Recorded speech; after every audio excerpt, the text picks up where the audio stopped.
नमस्कार मित्रांनो, स्वर्गीय रणजित निंबाळकर सर यांचा वेगाचा शेवट पंचम हिंद केसरी सर्जा। मित्रांनो, पंचम हिंद केसरी सर्जा आता कोणत्या मैदानात पळताना दिसणार आहे? आजचं आदतचं मैदान आहे, उद्या आहे, परवा आहे की 17 तारखेचं वडकीचं हिंद केसरी मैदान आहे? तर मित्रांनो, नक्की कोणत्या मैदानात येणार आहे हेच आपण आता ह्या व्हिडिओमार्फत जाणून घेऊया। तर मित्रांनो, तुम्हाला माहितीच आहे, मागे झालेल्या 9-12 खटाव मैदानामध्ये आपल्याला सर्जा पळताना दिसला होता। तिथे पैरा होता रायफल 81, पण सेमीलाच सर्जाला हार पत्करावी लागली होती।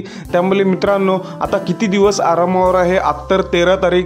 तर मित्रांनो, आता आपला पंचम हिंद केसरी सर्जा डायरेक्ट 17 तारखेच्या वडकी हिंद केसरी मैदानात आपल्याला पळताना दिसणार आहे। 17 तारखेला वडकी हिंद केसरी मैदानासाठी एवढा मोठा गॅप घेतलेला आहे, एवढा मोठा आराम घेतलेला आहे। 9 तारखेपासून ते 7-8 दिवस आराम करून आता 17 तारखेला वडकी हिंद केसरी मैदानात आपल्याला पंचम हिंद केसरी सर्जा 100% पळताना दिसणार आहे। तो पण तयारीनिशी असणार, कारण की एवढी मोठी गॅप म्हटल्यावर नक्कीच एक टॉप पैरा केलेला आहे आणि तयारीनिशीच आपल्याला वडकी हिंद केसरी मैदानात आपल्याला सर्जा दिसणार आहे। धन्यवाद मित्रांनो।